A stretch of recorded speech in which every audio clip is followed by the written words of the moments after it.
After marrying the campus tyrant I had secretly loved since my girlhood, his goddess came back. The moment he heard the news, the man who had always been calm and self-possessed immediately booked a flight home, leaving me behind on the streets of a foreign land. When I was being robbed, he was holding the girl he had finally gotten back tightly in his arms. Rosie was John's angel. In the barren world of his youth, she was the only rose in full bloom. He always read the English poems she liked. He carefully kept Rosie's rabbit hair tie in the study he never allowed me to enter. Her dance dress hung on the wall. What was even more ridiculous was that it wasn't until the 7th day after abandoning me that John finally thought of me. But by then, I was already dead. They couldn't even find my body. Later, clutching the torn, blood-stained hem of my dress, he cried like a child who had done something terribly wrong. But what was the point?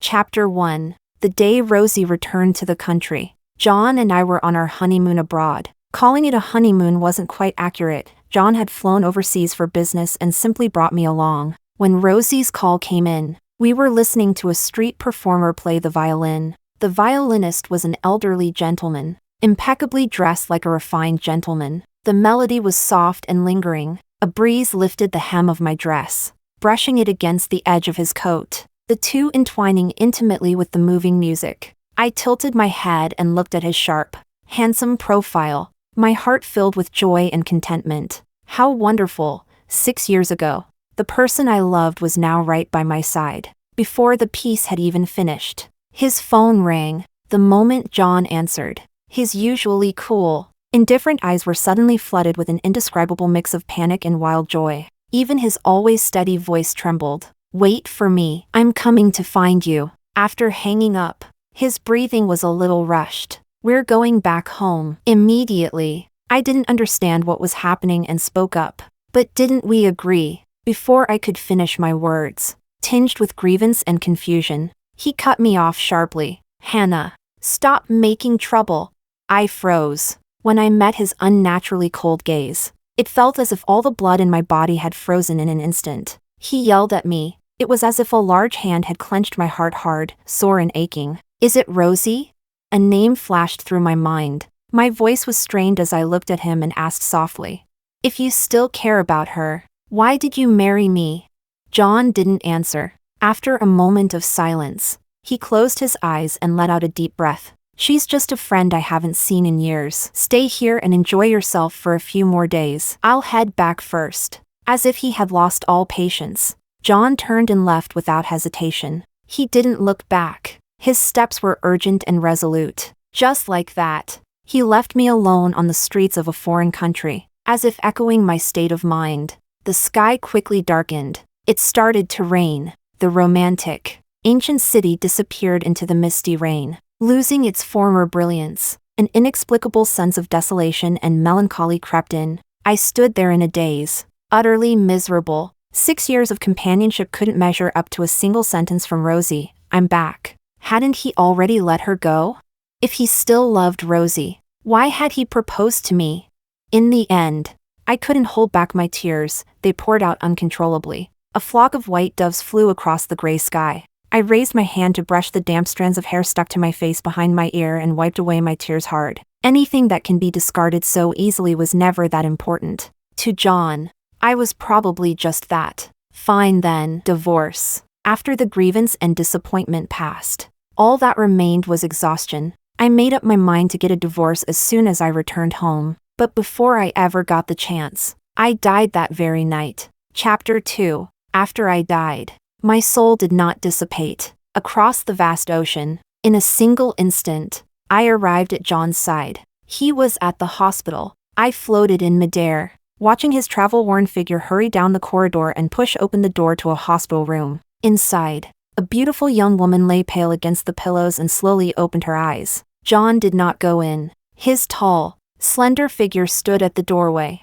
one hand gripping the doorknob so tightly that veins bulged along the back of his hand. "You came," Rosie said through a choke, her eyes instantly reddening. She sat up, her chin thin and sharp, her dark eyes brimming with tears. After a long silence, John finally moved. He walked to the bedside, his voice cold and restrained. "What happened?" "I fought with my parents after I came back. I was in a car accident by myself. These past years, have you been well? I heard, you got married. Rosie clenched the blanket. Her lips deathly pale as she lowered her eyes and spoke softly. John gave a low ahem. I wasn't brave enough. I was the one who let go of your hand first. Congratulations. Rosie lifted her tear-blurred eyes and forced a faint smile. Focus on recovering. I'll arrange a caregiver. There was little expression on John's face. His features distant, his voice low, as he turned to leave, but I knew how turbulent his heart was. Don't go, Rosie said, her voice trembling. He didn't respond. She threw back the blanket and ran over, hugging him from behind. Don't go! John, I miss you so much. Please don't ignore me. I'm so scared you'll ignore me. Her slender arms wrapped tightly around his waist as Rosie pressed herself against his back. Sobbing uncontrollably, John stiffened, instinctively trying to pull her away, but those helpless, aggrieved sobs poured into his ears, and the pain in his eyes surged. Slowly, he stopped resisting. I stood facing John, a fine, spreading ache blooming through my transparent body. I knew it well, he could never bear to see Rosie cry. Once she cried, his heart softened. Sure enough, the cold indifference John had forced onto himself melted away in an instant. Don't be afraid, I won't ignore you. Rosie was barefoot. He slowly turned around, lifted the girl who had completely broken down, and placed her back onto the hospital bed. Rosie buried herself in his arms, crying so hard she could barely catch her breath. John paused. Then, as if in reluctant surrender, wrapped his arms around her and gently stroked her long hair again and again, coaxing her softly. Don't cry, I'm here with you. I watched coldly, feeling like a complete joke. I had been by John's side for 6 years, yet I had never seen him this gentle or patient. By day, he was distant. By night, he was domineering and forceful, carrying an irresistible ferocity, as if he wanted to tear me apart and devour me whole. He had never been this tender and careful, not even for a moment. This was the first day after he abandoned me. My battered, wounded body was thrown into an icy, bone-chilling river, carried by the rushing current. I drifted and sank in loneliness, and he was holding another woman. Rosie cried for a long time, coaxed by John's gentle words. Her tears gradually stopped. Will you stay with me in the hospital the whole time? She asked nervously,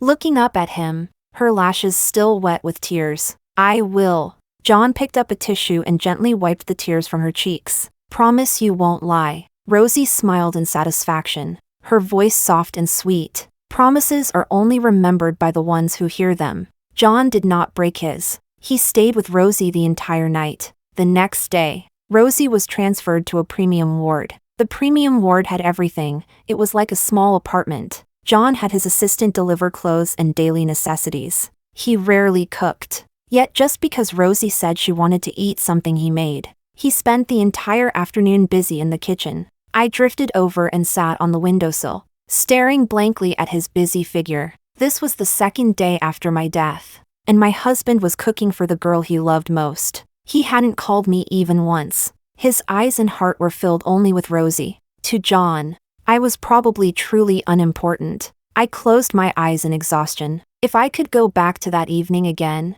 I would never fall in love with him. The torrential rain continued to fall, the current growing more violent. My body, soaked for so long, began to swell and turn ghastly pale. Passing through a tributary, it merged into an even wider river. Chapter 3. John lost his parents at a young age and was raised by his grandparents. A handsome delinquent boy, he skipped classes and got into fights all day long, indulging himself without restraint. He was the school's universally acknowledged bad apple. We were never supposed to cross paths until the first seating arrangement after we split into liberal arts and science tracks in our sophomore year. When the teacher told us to choose our own desk mates, I was introverted and quiet. No one chose me. In the end, the teacher had no choice but to assign me to a single desk in the very last row. By dinner time, everyone had left. I lay face down on my desk, sobbing softly, feeling like I was utterly pathetic, lost in my anxiety and fear. I didn't notice that John was still in the classroom, asleep with his head down, woken up by my noise. He walked over with a dark expression, tapped my desk 3 times with his knuckles, irritation in his voice. What are you crying for? I don't have a desk mate. I blurted out honestly, startled and stammering. Just because of that, you skipped dinner and hid in the classroom crying for 3 days straight? Meeting my tear-soaked eyes. John hadn't expected that and was momentarily speechless. Impatiently, he snapped at me. Stand up. I didn't even dare wipe my tears. I immediately stood up straight, afraid that if I was even a second late, the bad-tempered delinquent in front of me would hit me. John shoved his hands into his pockets and lifted his leg, kicking hard. With a loud bang, my single desk slid straight forward for 3 meters, then crashed heavily into his. Put them together. Stop crying. From now on, I'm your desk mate. John stood in front of the glass windows, a massive sunset behind him. The beautiful boy's features were sharp and striking, his pitch-black eyes full of rebellious defiance. His jacket hung loosely on him, radiating an unmistakable air of roguishness. A burning heat crept up from my neck to my cheeks. I stared at him blankly. The pink-orange sunset easily dyed the once wavering, pale heart of a young girl with color. Chapter 4. John was arrogant. Rabbit. Let me copy your homework. Fresh from a nap, John stretched lazily, his expression casual and unbothered. I silently handed him my notebook. He called me Rabbit because I was timid. On the day of the major snow solar term, it was his birthday. I used my New Year's lucky money to buy a crystal ball. Inside was a miniature scene, a wooden house on a snowy day. Through a half-open window, you could see a lit fireplace inside, the warm, dim glow of lamplight, and a little boy sitting on the sofa, eating snacks and watching TV, in stark contrast to the icy, snow-covered world outside. The interior looked warm as spring. John, happy birthday. I handed him the gift box, my cheeks burning. John froze, surprise flashing through his eyes. This is the first birthday present I've ever received, he said as he took it, his voice slightly hoarse. His long fingers brushed over the gift box, his face full of uncertainty. Tom poked his head in from the back door and called out, John, not going out for a smoke? Everyone's waiting for you. Not going. Get lost. John didn't even lift his eyes as he dismissed him briskly. He opened the gift box, took out the crystal ball, and examined it carefully for a long time before cautiously placing it deep inside his desk. Rabbit. Thank you. I really like it. John leaned sideways on his elbow, looking at me with a trace of fragmented laughter in his eyes. That was the first time he ever smiled at me. The vines coiled around my heart grew wildly, blooming with tiny flowers. My heart pounded violently. I hurriedly turned my head away, not daring to look at him a second time. He didn't seem to notice that beside the little boy, on the blanket, lay an inconspicuous little rabbit. Chapter 5. Winter break passed, and the new semester began. The school started collecting lunch fees. John put it off for 2 days and still hadn't paid. I secretly paid it for him. That was the only time I ever lied to my parents, saying I'd lost the money, taking advantage of free activity time during PE class. I ran back to the classroom, wrapped the cash in a slip of paper, and put it into the class monitor's pencil case. On the note, I wrote, John's lunch fee. I had carefully copied a cute font from an app on my phone at home, and even added a tiny heart at the end. I didn't want John to know it was me. I was afraid he'd feel awkward. But John knew someone had helped him. Holding that note, his face stayed expressionless for days. Had I hurt his pride? I hesitated, torn over whether I should explain everything to him. After days of overthinking, I finally worked up the courage to tell him. But then John suddenly decided to pursue Rosie from the class next door. John, why are you suddenly going after Rosie? You didn't even bother with her before. Tom scratched his head and asked. Don't ask. I'm going after her no matter what, John replied lazily, raising his voice. I sat beside him, gripping my pen tightly, my mood plunging straight to rock bottom. My vision gradually blurred as I tried hard to suppress the tears in my eyes, but they refused to listen, dripping onto the exam paper in front of me, quietly spreading through the black lines of text. Chapter 6. Rosie had excellent grades, was beautiful, graceful, and talented in many ways. Once, John and I were sent together to deliver English workbooks to another teaching building. Passing by the dance studio, we saw Rosie through the floor-to-ceiling glass. Her neck was long, her limbs agile and fluid, like a graceful white swan, as if possessed by some impulse. I stopped in my tracks and immediately turned to look at John beside me. He showed no particular reaction, his indifferent gaze sweeping past Rosie. "What? You want to go in and jump around too?" Holding the workbooks with one arm, John freed his other hand and lightly tapped my head. "I can't." "So what? You're a rabbit. If you jumped, you'd definitely be better than all of them," he teased casually, curling his lips as he tapped my forehead again. Spring was warm, and a gentle breeze lifted the hem of his jacket. That day, the laid-back boy stood beneath the willow tree, his smile especially beautiful. Later, they started dating. One afternoon, he brought back an English poetry collection. A student in the front row shook the water off their hands, and a few droplets splashed onto the book's cover. I reached out to wipe it away for him. "Don't touch it!" John shouted sharply, his large hand slapping down on mine. Smack! I clutched the burning back of my hand and said softly, "There was water on it. I just wanted to help wipe it off." "Sorry, Hannah." John snapped back to himself, looking a little remorseful. John stopped calling me rabbit. On his wrist was a rabbit hair tie he had snatched from Rosie. The delicate hair tie left a thin red mark around his wrist. "You like Byron's poems?" "Rosie likes them. It's hers." When he mentioned Rosie, John's eyes curved gently. He had Tom find a bag, then with one sweep of his arm, quickly cleared out everything in his desk compartment, making space. "John, you're throwing all this away? Maybe you should take another look," Tom asked, pointing at the bag of items. "No need. It's all just random junk," John replied. "So I'll throw it out?"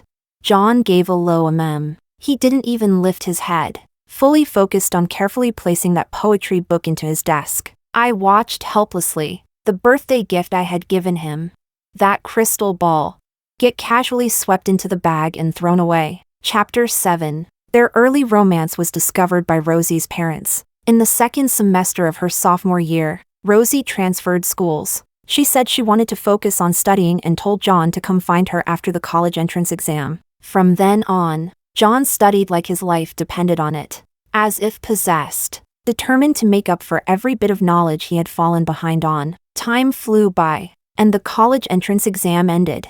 I heard from classmates that Rosie had abandoned John and gone abroad. I thought I would never cross paths with him again, but in my junior year of college, I ran into him on campus. He had a suit jacket draped over his arm, his brows and eyes filled with distance, his temperament refined and aloof. The reckless arrogance of his youth had transformed into calm composure. "Long time no see. I started a project with some alumni. There's a collaboration with your school," John said politely. I happened to be one of the people in charge of the liaison. In the blink of an eye, 2 more years passed. After graduation, he pulled in several partners to invest and start a business. John had sharp instincts and always made the most advantageous decisions, carving out a path through the turbulent market. Tempted by the high salary, I joined his company as a special assistant, treating him strictly as my boss. Business dealings inevitably involve social engagements, and it was usually the male assistant's job to drive him home. But that day,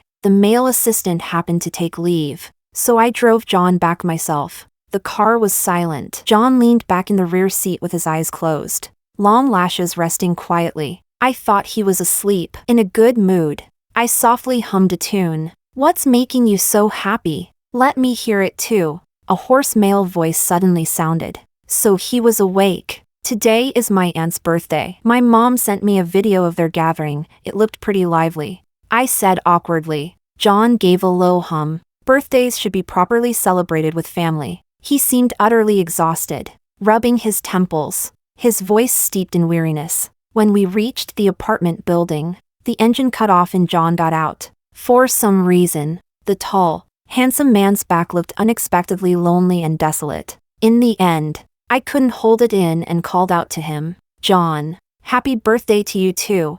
I remembered, today was his birthday as well. John paused for a moment, then, with his back to me, said thank you. Chapter 8. Later, I had a suitor and planned to have dinner together after work. In the parking lot, the male assistant who was about to accompany John to a business dinner teased me. "Hannah, why do you look especially polished today? Got a boyfriend?"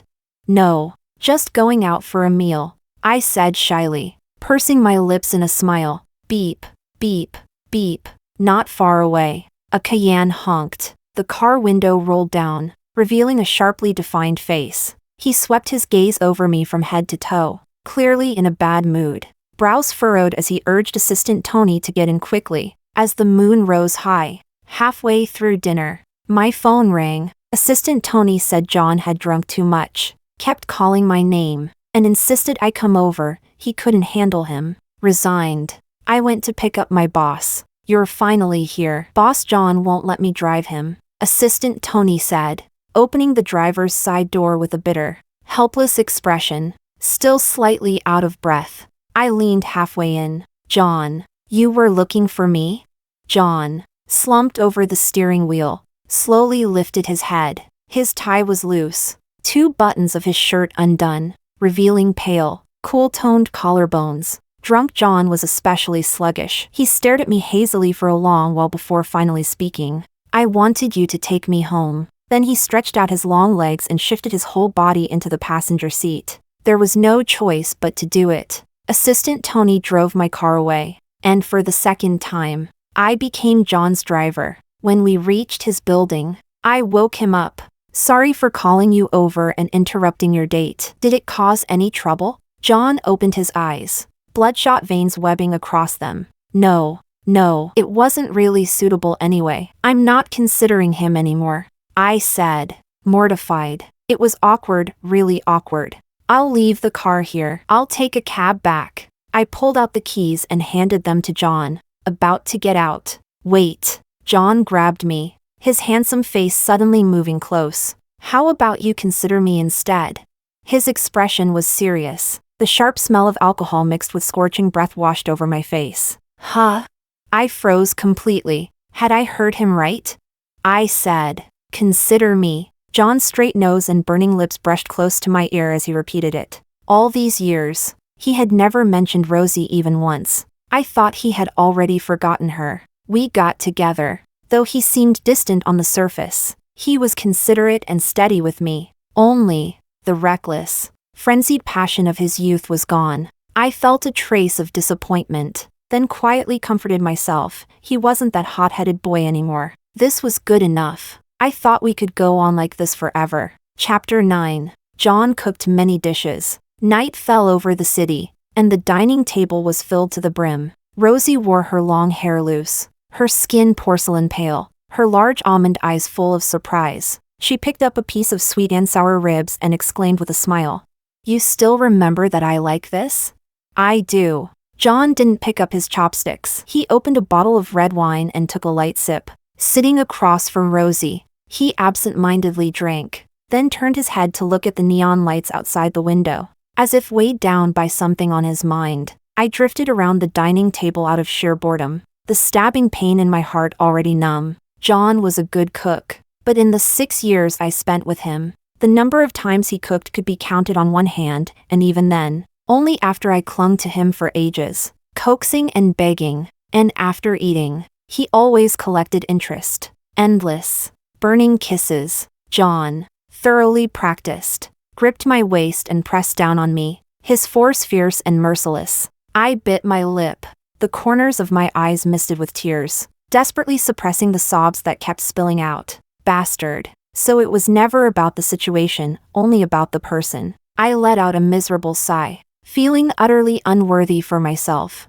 On the 3rd day after my death, my body had been washed far away. Many strange-looking fish swam over curiously, gnawing at my flesh. They had been hungry for a long time. Jagged teeth tore into the bloated, waterlogged skin. My soul trembled in agony, growing ever more transparent. John was peeling an apple for Rosie, who was hooked up to an 4. On the 4th day, the torrential rain in the city finally stopped. A fish's tail brushed across my face. Water plants swept through my long hair. I didn't know where this was, only the solemn toll of church bells echoed faintly in the distance. Rosie pouted, complaining that the medicine was bitter and that she wanted sugar-roasted chestnuts. John drove off to buy them. The 5th day, the 6th day, on the 7th day, Rosie recovered and was discharged from the hospital. "I'll take you home," John said as he started the car after finishing the discharge paperwork. "I'm not going back." Rosie bit her lip and said softly, "John, can I go to your place?" "I'm married," John said in a low voice, frowning as he gripped the steering wheel. "Bastard. So you do remember you're married." Floating in the back seat, I laughed sarcastically. What a show of restraint. Just take her home already, after all. "I'm dead. It's perfect. I'll even free up space for you." "I know. I'll just stay one night. I'll find somewhere else tomorrow and leave. Please. Just help me this once." Tears swirled in Rosie's eyes, her expression pitiful. "All right." After a moment of silence, John still agreed. I followed them back to the villa. John instructed the butler to prepare the guest room for Rosie. He was very busy, calls from his assistant kept coming in. These past few days, he had been focused entirely on Rosie, barely handling any work matters. I watched Rosie flutter around my home like a butterfly, curious and light. "John, can I take a look around?" John was on the phone dealing with work and responded casually. Rosie went upstairs and stopped in front of the bedroom door. I watched helplessly as she twisted the handle and stepped into the bedroom. One step at a time. Disgusting. The hatred suppressed deep in my heart was stirred. I watched Rosie openly examine the furnishings, her slender fingers brushing over my vanity, my wardrobe, the velvet bed sheets. I completely broke down, trembling as I screamed, "Get out! Get out! Don't touch my things." Chapter 10. No one heard me. When I was exhausted from shouting, I drifted over and sat on the sofa for the entire afternoon. In the vase on the coffee table were several roses still dotted with dew. I propped my cheek in my hand, staring blankly in exhaustion. So tired. But at least I had a feeling I would be able to go home soon. I really wanted to go home. I hoped that when my parents learned of my death, they wouldn't be too heartbroken. The last time I called them, when they found out John and I were going abroad, they were happy, telling us not to rush back and to enjoy ourselves, travel properly. But I'm not coming back. Chapter 11. John didn't eat dinner and stayed in the study. The light stayed on until late at night. I drifted straight through the door. This was my first time entering his study. As a soul, the place where he worked was somewhere he never allowed others to step into. At work, he was always meticulous, rigid, and old-fashioned. Just like how he never allowed me to slip gummy candies into the pocket of his suit jacket. He would never allow anything unrelated to work to exist in this study. I understood, and I had always respected that rule. But now, I regretted it deeply. If I had pushed this door open earlier, I'd probably already be on my second marriage by now. The study was spacious. Every document and book was arranged neatly. On one corner of the desk lay a book, an English poetry collection by Byron, old and yellowed with age. Beside the floor lamp hung a dress, a very, very beautiful dance dress, a white strapless satin dress, its flared skirt adorned with several warm, translucent pearls. Around the waist was wrapped a pale pink layer of gauze, tied into a loose, slanted bow, like a swaying bud waiting to bloom. Whose it belonged to was self-evident. Liar. I let out a heavy sigh. All these years of never mentioning Rosie, yet he had kept her things displayed in his study the entire time. Unexpectedly, John wasn't working. He leaned back against the chair, fingers lightly tapping the desktop, eyes closed, lost in thought. Maybe he was thinking about how to bring up divorce with me. I sneered and floated above his head, hopping vigorously. I couldn't wait. After a moment, he pulled open the drawer on the right and took out a square box. When he opened it, inside was a delicate rabbit hair tie, another one of Rosie's things. A knock sounded at the door. John stood up and opened it halfway. I saw your light was still on. Rosie stood there in a thin nightgown, blinking playfully. What is it? She hesitated before asking. Are you still upset that I went abroad after the college entrance exam and ignored you?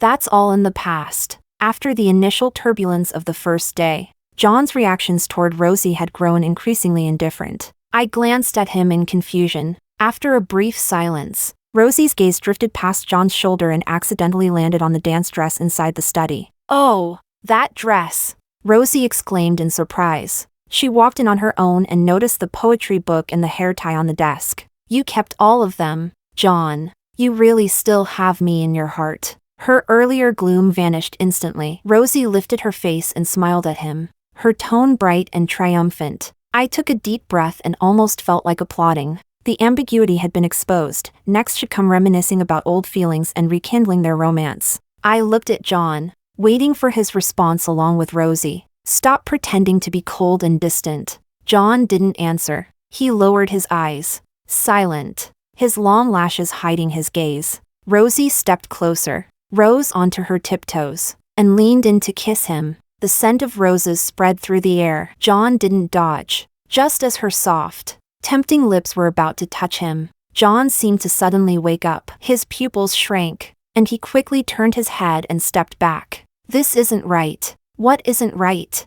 When he looked up again, the tension between his brows had eased, and his eyes were filled with clarity. Rosie, I stopped loving you a long time ago. No matter how intense the feelings were in youth, they've long since passed. The person I love now is my wife. I love her very much. Under the soft lamplight, his thin lips formed a cold arc, his voice utterly calm. Then why did you keep these things?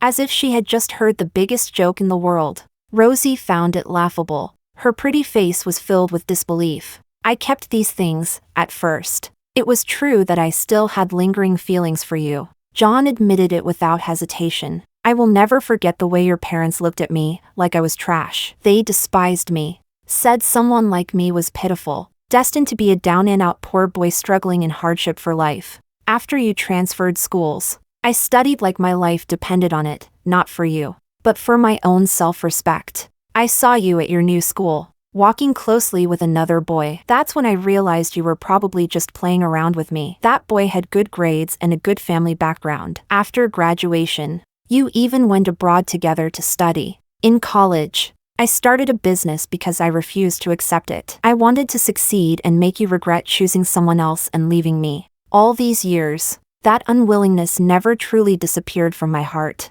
Every time I looked at these things, what came to mind wasn't sweet memories, but your parents' contemptuous expressions and your cold, decisive rejection. I kept reminding myself, I had to become stronger. I couldn't let myself be looked down on again. I couldn't let myself be played again. John's voice was light, like the wind. So, you knew all along, Rosie murmured. Shame and humiliation flickered across her eyes. After I became successful, when I received your call, that buried unwillingness began to stir again, like sparks igniting a wildfire. It burned away my reason. I lost my head. I pretended to be gentle and coaxed you. Watched you deliberately act cute. Watched the regret you couldn't quite hide. But I felt no satisfaction, only growing impatience. The feeling was deeply conflicting. Then why did you keep acting? Why did you take care of me for so many days?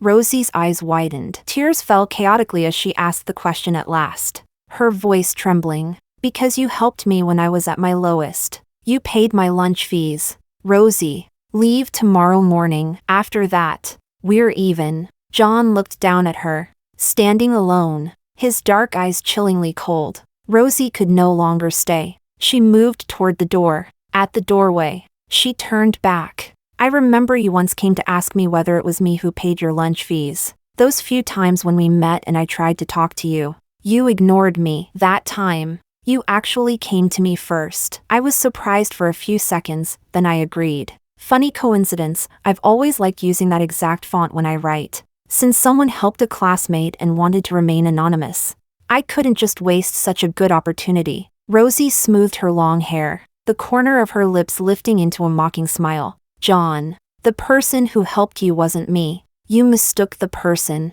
Only fools do thankless things. But I'm not a fool. Chapter 12. Rosie's words struck John like a heavy blow, pinning him in place. Hannah. After a deathly silence, a murmur suddenly slipped from between John's lips. Did he really guess that accurately? Was I really that much like a fool? I let out a quiet sigh. So this was why he had suddenly taken an interest in Rosie and gone after her. Because of that lunch fee. Why he had gone to find her. Because of the resentment of being looked down on in his youth. At this moment, I couldn't quite describe what I was feeling. But wrong was wrong. It was too late. Everything had already changed. And I had no real regrets. Even if John had known back then that it was I who paid his lunch fees. So what?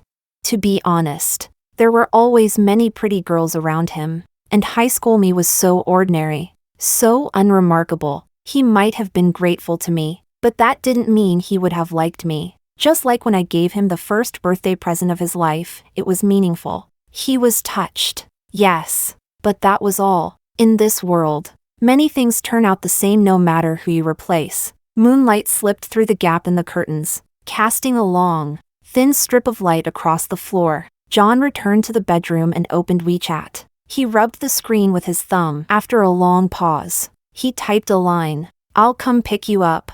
The screen dimmed automatically. 10 minutes passed. No reply. "Hannah, just come home first." No reply. John grew restless. He took a cigarette case from the nightstand and lit one. Bluish-white smoke blurred his brows and eyes as he dialed my number. Beep, beep, beep.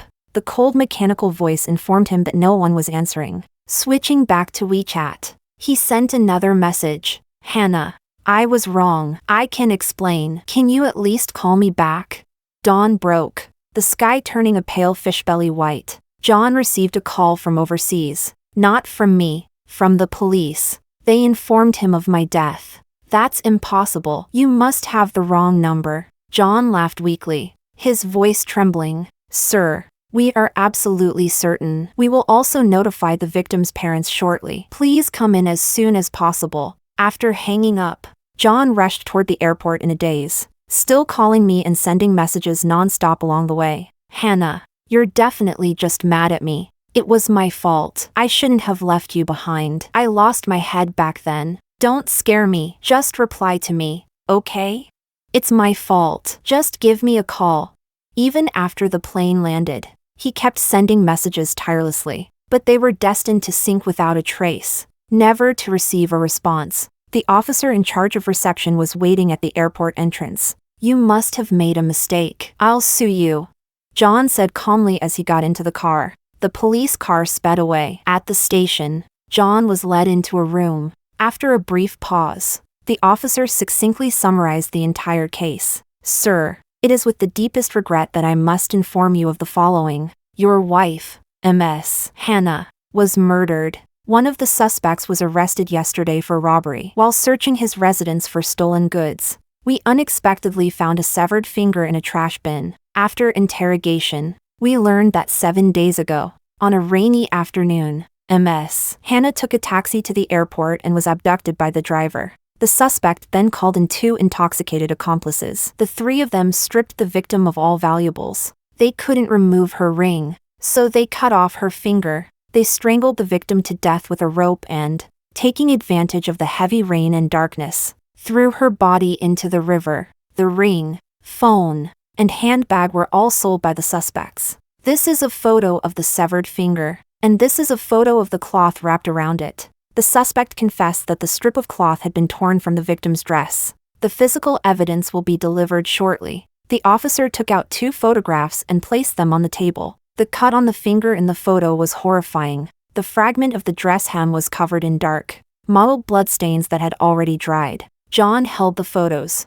his fingers whitening as they trembled uncontrollably. His tall figure swayed. He braced one hand on the table to keep himself from collapsing, the forced composure on his face barely holding together. He was still stubbornly lying to himself. "It's not her. You must have made a mistake. She's just angry at me and hiding somewhere. This isn't her." A thin sheen of tears rose at the corners of John's eyes. His breathing was rapid, like the rotting gasp before death, desperate and powerless. The police officer looked at him with pity. After days of continuous heavy rain, few people were out, and after the victim went missing, no one reported it in time. So the best opportunity was missed. The body was carried downstream by the rising water. Based on our calculations, with days of torrential rain and the river's complex branches, there is an extremely high probability that the body was washed into the sea and cannot be recovered. When strangling the victim, the 3 suspects also recorded a video. He turned on the computer and played the footage. What appeared on the screen was my pale, calm face. When fear reaches its extreme, There is nothing left to be afraid of. The suspect stepped back, letting the camera capture my entire body. My finger had been cut off. Large patches of blood stained the floor and my dress. My hands and feet were bound. "Are you married?" one of the suspects asked curiously. "If you hadn't kidnapped me, I would already be divorced," I said weakly, having lost too much blood. "Why?" "He abandoned me to go find his ex-girlfriend." "Oh my, poor lady." Mocking laughter and jeers spread as the drunken criminals burst into laughter. "Before you die, is there anything you want to say?" "No, nothing to say to your unfaithful husband?" someone asked as they looped the rope around my neck. There was nothing worth saying, but saying nothing still felt a little unwilling. After all, this was my final last word. I looked straight into the camera and spoke softly. "John, if I could start over, I would stay far, far away from you." Ding dong. Time's up. Cruel, feral laughter filled the room. The rope tightened. The image shook. Who was cheering? And who was crying? Bang! "I'll kill them! I'll kill them!" John slammed his fist down onto the computer, like a wild beast driven into a corner, eyes bloodshot as he howled in agony. "Sir, please calm down." People rushed into the room, restraining the nearly deranged John. Overwhelming grief swept over him. He clutched his chest and doubled over, barely able to stand. Someone knocked and entered to deliver the physical evidence. Seeing John's emotional state, the officer waved them away for the moment. "Give it back to me! Give it to me!" John struggled violently, roaring as he lunged forward. He managed to snatch one of the bags. "Hannah, Hannah," cradling the tattered, blood-stained hem of the dress. John cried loudly like a child who had done something unforgivable. The officers coming and going sighed, whispering among themselves. I watched coldly, no longer feeling a single ripple in my heart. My parents arrived. They were taken into another room. When my mother saw the video, she collapsed into hysterical wails, unable to bear the shock, and fainted. She was rushed to the hospital. My father cried until his voice was hoarse. Supported by others, he staggered out, walked up to John, and slapped him hard across the face. A full 7 days before he remembered to message Hannah. "My daughter can't even have her body recovered. This is how you took care of Hannah. This is how you treated my daughter." John stood there blankly, unmoving. His cheek was swollen and red, his eyes shattered and empty. The body was never found in the end. The criminals were sentenced. In that country, the death penalty for robbery and murder was execution by hanging. Half a month later, my parents cremated my severed finger and placed the ashes into a small porcelain jar. Avoiding John, they took me back to my country on their own. The plane cut across the sky, leaving behind a long trail of clouds. Hours later, it landed steadily. I returned to my homeland. Fallen leaves returned to their roots. I was finally home. The gentle sunlight was incredibly warm. I felt lighter than the wind itself. I lingered, brushing softly against my parents' cheeks, saying goodbye without a sound. "Mom, Dad, goodbye. Please take good care of yourselves." 3 days later, a piece of news appeared in the local newspaper. John Kim, CEO of the Kim Group, had slit his wrists and committed suicide. Rescue efforts failed. He was dead. Extra. When Hannah regained consciousness and opened her eyes again, a sudden loud bang sounded in her ears. A single desk slid several meters away and slammed heavily into another desk. Share the desk. Outside the glass window was a pink-orange sunset. The good-looking boy impatiently grabbed her wrist and dragged her, who still hadn't come back to her senses, over to the seat. "Sit here, I'm your desk mate now. And don't cry anymore in the future." Everything felt so familiar. Hannah stared blankly at John. She blinked her eyes, still wet with tears, her expression dazed. She was dead, and then she had returned to that afternoon in her sophomore year of high school. Hannah reacted quickly. Her face suddenly went cold, her eyes and brows filled with unmistakable indifference. Without a word, she stood up and dragged her single desk back to its original spot. "What? I'm not good enough to be your desk mate?" John watched Hannah pull her desk back, sneering with a cold face. Hannah didn't speak. She didn't even lift her head, treating him like air as she lowered her gaze and organized the books on her desk. TCH. This girl, He'd been kind enough to rush over and offer to be her deskmate, and she actually despised him for it. John felt his pride take a hit. "Hey, I'm talking to you." He strode over in a few steps and reached out to grab her wrist. The scalding heat touched her skin as if she'd been touched by something filthy. Hannah immediately flung his hand away. "Don't touch me." She glared at John and said hatefully. The touch that had once made her heart race now filled her with nothing but disgust and revulsion. She couldn't clearly remember what happened after she died. When her soul hovered around John, she only vaguely knew that John had abandoned her and stayed by other women's sides instead. Disgusting. Given a second chance at life, she absolutely did not want to have anything to do with John ever again. After calming her agitated emotions, Hannah pulled a wet wipe from her backpack and carefully wiped the place on her wrist where John had touched her. In the girl's eyes, red and swollen from crying for so long, there was undisguised loathing. That look startled John. The always carefree expression on his face was filled with confusion and helplessness. "Classmate, how did I offend you?" He couldn't remember ever having wronged her. Having sorted out her emotions, Hannah's expression returned to calm indifference. She finished tidying her desk, pulled out her chair, and began reading and flipping through her notes. After so many years, she had forgotten most of the high school material. She needed to hurry and start from the beginning, chewing through the textbooks again, or she wouldn't be able to keep up. John just stood there to the side, completely ignored, watching Hannah transform from timid and submissive just moments ago into someone completely unapproachable. He was utterly baffled. After standing there in a daze for a long while, he grew embarrassed and annoyed. Heh, doesn't want to be his deskmate. Huh?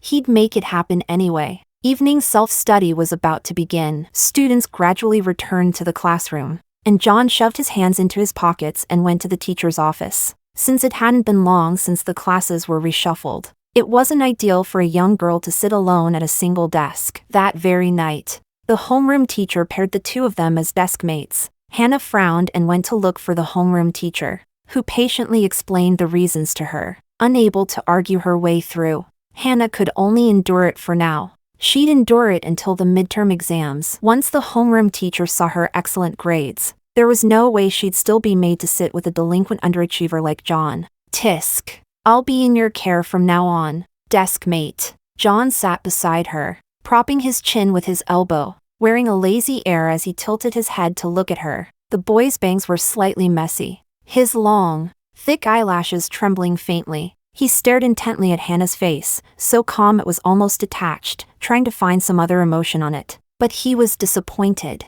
Hannah didn't acknowledge him at all, burying her head in the stack of textbooks piled high in front of her. For some reason, there was a hollow, panicked feeling in his chest, as if things were never meant to turn out this way. John forcibly suppressed that strange sensation. His tongue quietly swept over his lower lip as he ground his teeth and said, "Ignoring me? Huh? Fine. I've got a temper too. I'll ignore you as well." With a sour expression, he took off his school uniform jacket, tossed it onto the desk, and lay face down on it, sulking as he fell asleep.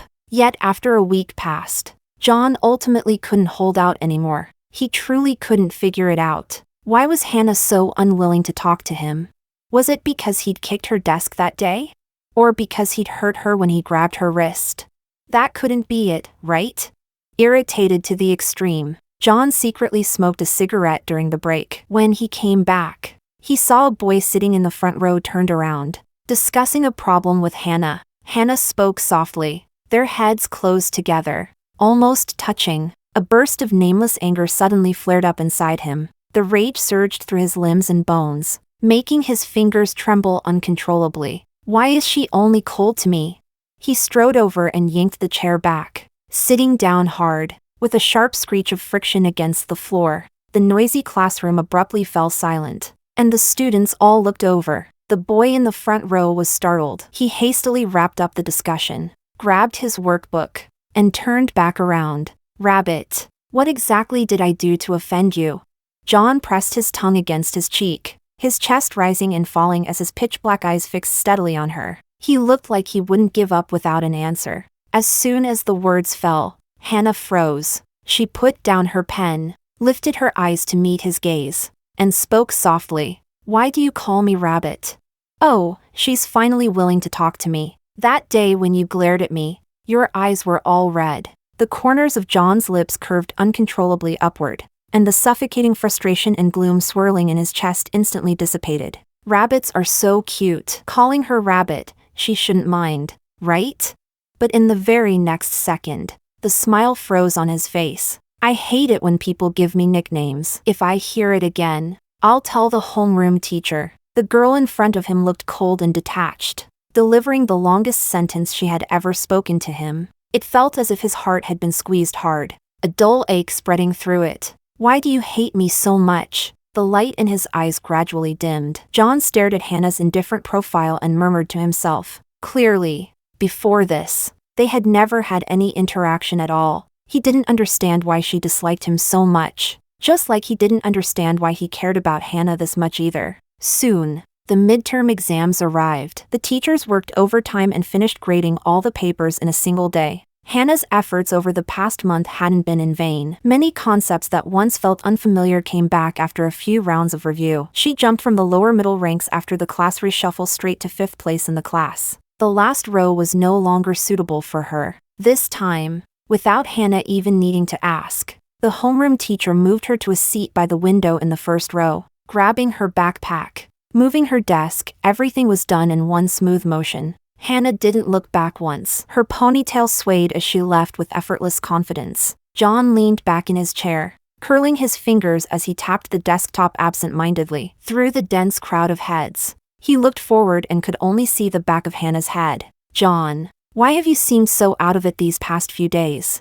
Tom slipped in through the back door from another class and asked, rubbing his nose. Leave me alone. John kept staring at that head in front of him, his long lashes half lowered, concealing the disappointment in his eyes. You're not catching feelings, are you, John? Tom followed his line of sight and saw a single silhouette. Obviously a girl. Yeah, so what? John hummed in response. Well, just looking won't get you anywhere. You've got to take action. Tom slapped his thigh and immediately began offering strategies. During the break 2 days later, John stood in front of Hannah's desk holding his English textbook and asked in a serious tone. Class representative, can you teach me how to read this text?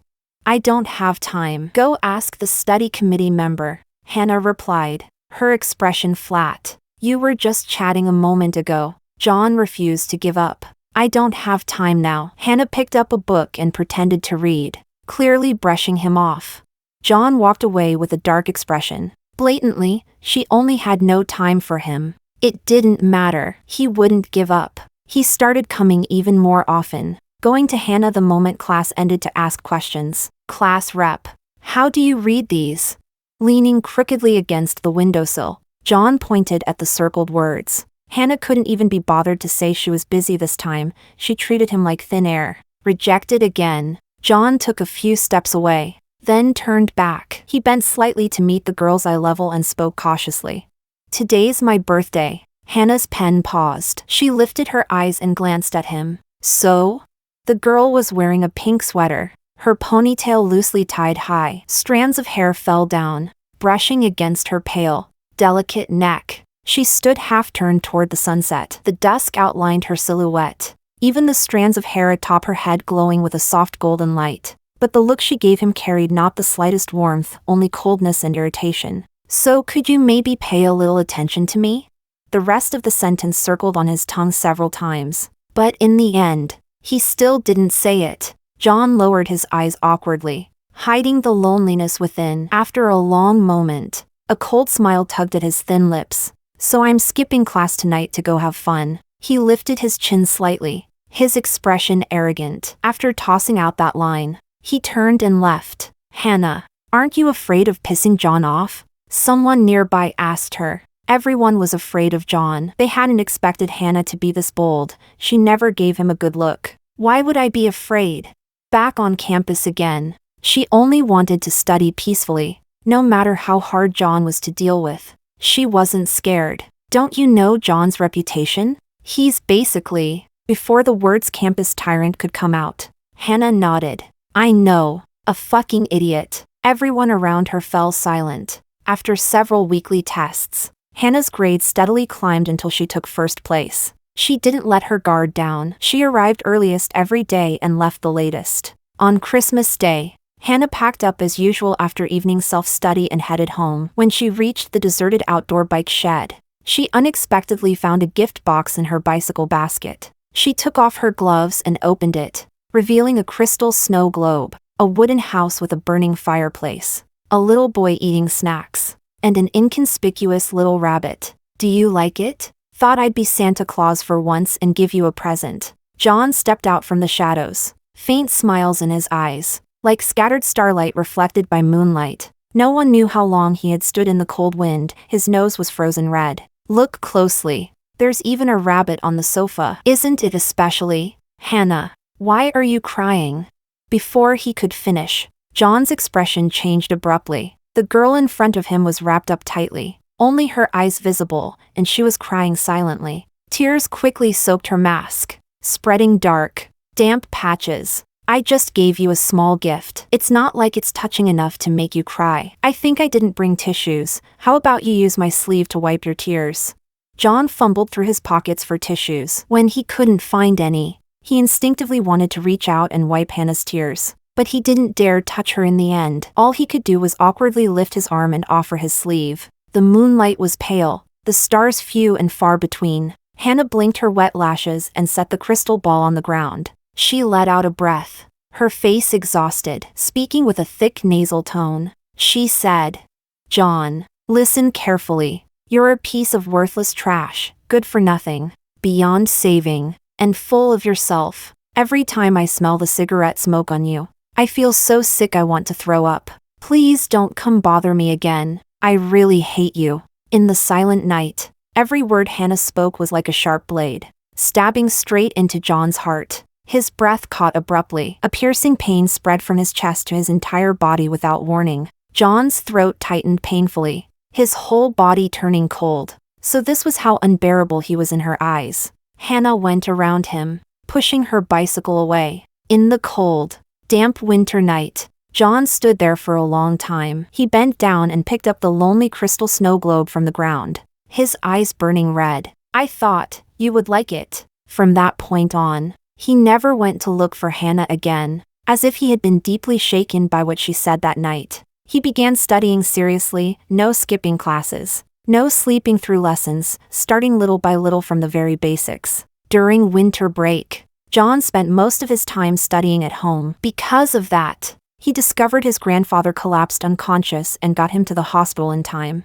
saving the old man's life. When the new semester began, John worked even harder. From dead last, his grades steadily pushed their way into the middle ranks. His grandfather's illness had cost a lot of money. His meal fees went unpaid for over a week. And in the end, it was the homeroom teacher who covered them for him first. In this life, there would no longer be a foolish girl stumbling over her words, lying clumsily as she secretly paid for him. The corridor outside the classroom was often filled with girls delivering love letters. One afternoon, while Hannah was memorizing her lessons on the rooftop, she happened to run into Rosie confessing to John. The beautiful girl expressed her feelings openly and gracefully. John's eyes showed no obvious emotion, only a hint of distraction lingering between his brows. A handsome boy and a pretty girl, like a scene straight out of a teen drama. Hannah tactfully packed up her books and left. She had just reached the stairwell when John caught up to her from behind. "I don't like her." He brushed past her shoulder and walked downstairs,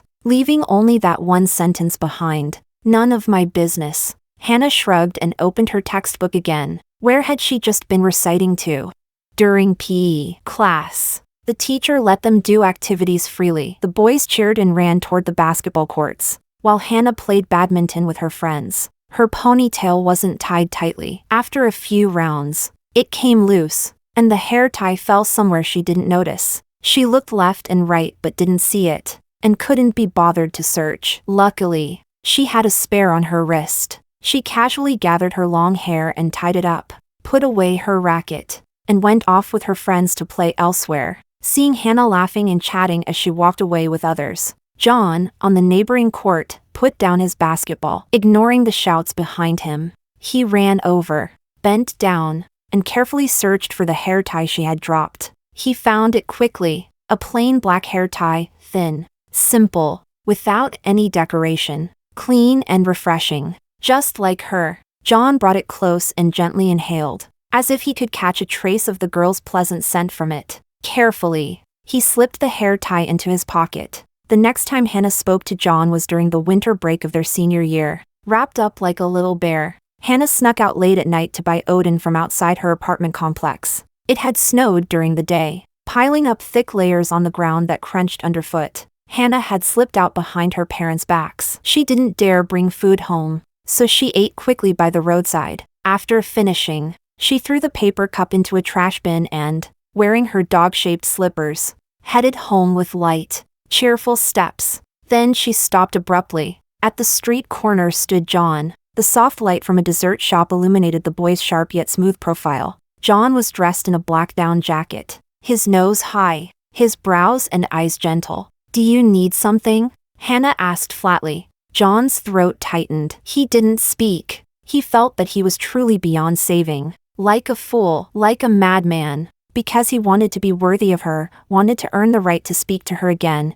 he had studied with everything he had. Now, he was a good student. She was right there in front of him. Yet he didn't dare to open his mouth. "Fine. Then don't say anything." With no particular emotion, Hannah moved past his shoulder, about to head home. "Wait." John still couldn't help himself and called out to her. "What is it?" Hannah turned back and asked. "Hannah, my grades are really good now. I don't smoke or fight anymore." John pressed his lips together, his eyes stinging. "Oh," Hannah responded indifferently, waiting for him to continue. "So, could you maybe not hate me anymore?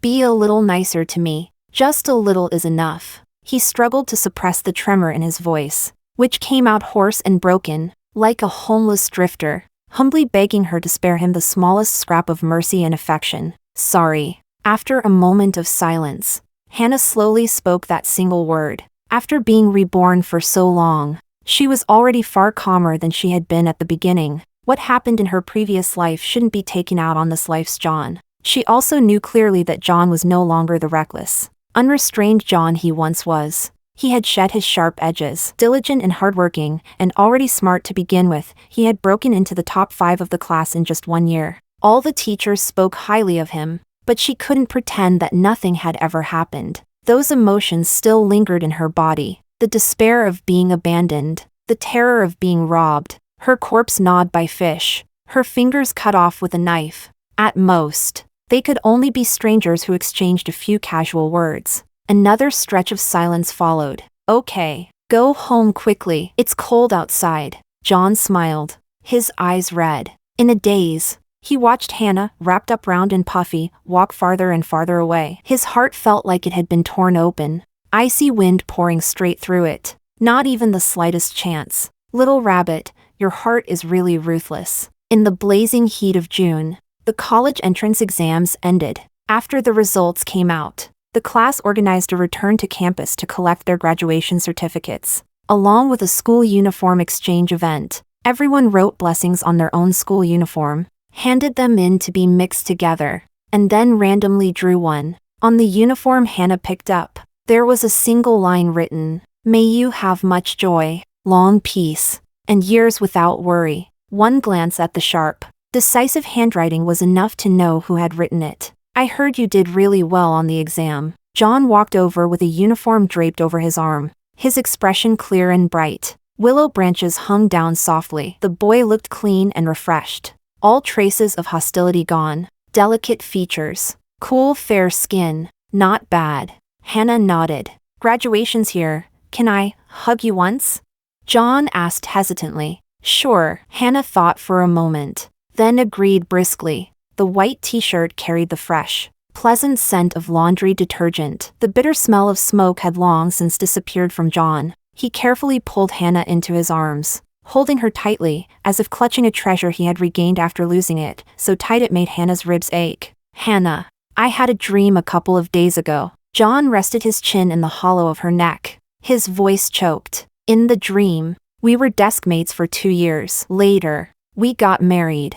But because of another woman, I abandoned you. You died." Warm dampness spread across the skin of her neck. After a few moments of silence, Hannah broke free and said calmly, "That was just a dream. Yeah, it was only a dream. After a long while, John's eyes were bloodshot, his voice hoarse and low. He held Hannah's school uniform in his arms, struggling not to let his tears fall. He forced a smile, but as he smiled, he began to cry. Burning tears spilled from his eyes, one by one, splashing onto the uniform and soaking into those simple words. Hannah had written, "May your wishes come true," but what he wished for would never be granted. He had lost her, forever. Hannah, you once said that if you could live again, you would stay far, far away from me. You did very well. Goodbye. Hannah waved her hand, bidding him a polite farewell. Youth, filled with laughter and tears, vanished abruptly amid the cicadas' cries.